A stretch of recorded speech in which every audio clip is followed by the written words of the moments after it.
ಇಲ್ಲಿ ಮಾಡಿರೋ ವ್ಯವಸ್ಥೆನ ಎಕ್ಸ್ಪ್ಲೇನ್ ಮಾಡಿ. ಕಾವಿ ಕೂರ್ಸಕ್ಕಂತ ಮಾಡಿರೋದಾಗ ಕಾವಿ ಕೂರಿಸಿ ಕಾವಿ ಕೂರಿಸಿದ್ಮೇಲೆ ಈ ಥರ ಒಳಗಡೆ ಸಿಸ್ಟಮ್ ಮಾಡ್ಕೊಂಡಿದ್ದೀನಿ. ಬೇರೆ ಕೋಳಿಗಳು ಯಾವೂ ಬರೋಂಗಿಲ್ಲ, ಡಿಸ್ಟರ್ಬ್ ಮಾಡೋಂಗಿಲ್ಲ.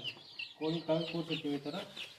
ಅವಕ್ಕೆ ಹೊಟ್ಟೆ ಹಚ್ಚಾಗ ಇಲ್ಲಿ ಒಂದು ಮೇವು ಇರುತ್ತೆ, ಭತ್ತ ಹಾಕಿರ್ತೀನಿ, ಮತ್ತು ನೀರಿರುತ್ತೆ.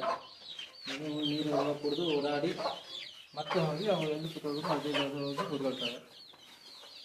ಮೇಲ್ಗಡೆ ಮುಚ್ಚೋದ್ರಿಂದ ಹಂಗೆ ಇಲ್ಲಿ ಮೇಲ್ಗಡೆ ಬಲೆ ಬಿಟ್ಟಿದ್ದೀರಾ?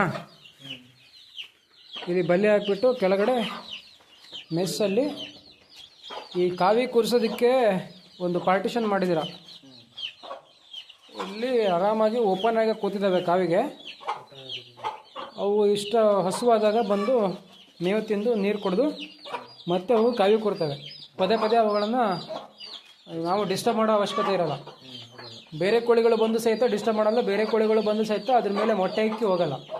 ಮುಂಚೆ ಎಲ್ಲ ಅದೇ ತಾನೇ ಪ್ರಾಬ್ಲಮ್ ಆಗ್ತಾ ಇದ್ದಿದ್ದು. ಬೇರೆ ಕೋಳಿಗಳು ಮುಂದೆ ಮೊಟ್ಟೆ ಇಕ್ಕಿ ಹೋಗ್ತಾ ಇದ್ವು, ತುಂಬ ಕೋಳಿಗಳು ಹಾಳಾಗ್ತಾ ಇದ್ವು, ಮೊಟ್ಟೆಗಳು ಹಾಳಾಗ್ತಾ ಇದ್ವು.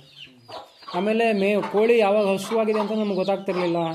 ನಾವು ಯಾವ್ಯಾವುದೋ ಟೈಮಿಗೆ ಹೋಗಿ ನಾವು ಡಿಸ್ಟರ್ಬ್ ಮಾಡ್ತಾ ಇದ್ವಿ ಅವುಗಳಿಗೆ.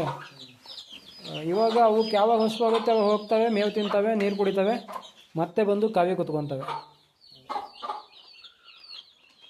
ಈ ಜಾಗನ ಬರೀ ಕಾವಿ ಕೂರ್ಸೋದಕ್ಕೆ ಅಷ್ಟೇ ಮಾಡಿರೋದಾ ಅಥವಾ ಇಲ್ಲಿ ಮರಿಗಳನ್ನು ಆಟ ಆಡಿಸ್ತೀರಾ?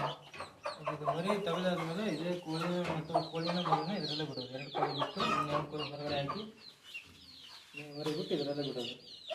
ಓಕೆ, 2 ಕೋಳಿಗಳನ್ನ ಇಲ್ಲಿ ಬಿಟ್ಟು ಇನ್ನು ಉಳಿದ ಕೋಳಿಗಳನ್ನೆಲ್ಲ ಹೊರಗಡೆ ಹಾಕ್ಬಿಟ್ಟು. ಚೆನ್ನಾಗಿದೆ ವ್ಯವಸ್ಥೆ. ಇಲ್ಲಿ ಆಲ್ರೆಡಿ ಮರಿಗಳು ಆಟ ಆಡ್ತಾ ಇದ್ದಾವೆ. ಟೋಟಲಾಗಿ 2 ಪಾರ್ಟಿಷನ್ ಮಾಡಿದ್ದೀರಾ.